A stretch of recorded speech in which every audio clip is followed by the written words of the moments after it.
Hey everyone, now it's a time to explore what exactly is a bar plot. Bar plot is used in order to analyze your categorical column with a numerical variable. So to compare average across different categories, usually we use a bar plot. Let's say, for example, you want to see the category by sales. Okay, I have always told you that whenever we understood bar plot in our matplotlib, there are two approaches. If you want to find an average sales with respect to different category, go with a direct approach. That is PLT dot. You can just use figure of fixed size is equal to, I'll just say like a 4 comma 2. And then we'll just use sns dot. So it should be bar plot. And then I'm gonna pass my data, and then I'll say x is equal to category. I want category along x-axis, and I want sales along y-axis. Okay, and also I'll just say like a PLT dot true. So what this graph does, it is going to give me category-wise average sales.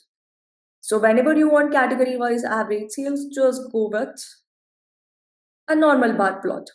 So what if you want the sum of sales, category-wise sum of sales? What do you have to do now? So let's say, for example, you want to find category-wise sum of sales. I have already taught you, you have to use a concept called as a group by. So just use data.group by, group it based on category. Okay, and then it should be sales, and you have to find a sum.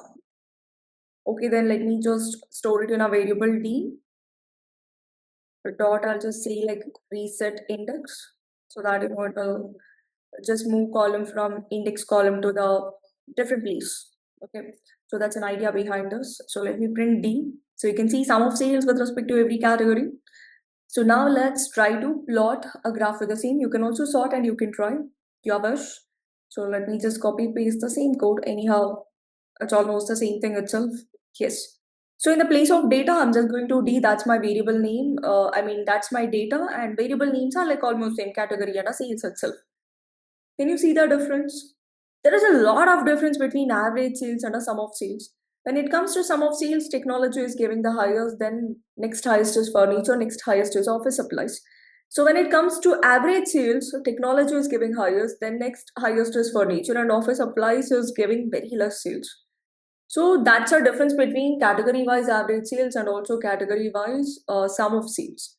Okay, now one more interesting thing. What if you want to find the same category-wise average sales with respect to different regions?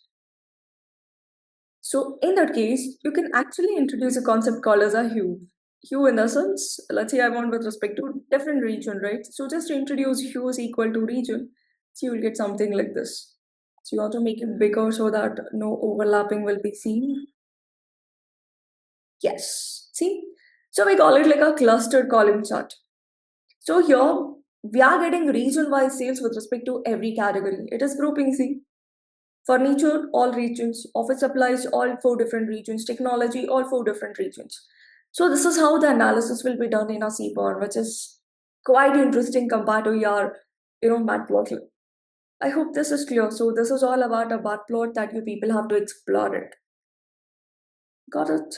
Great. In the next video, let's explore about what exactly is a line chart and remaining charts. Thank you. Happy learning.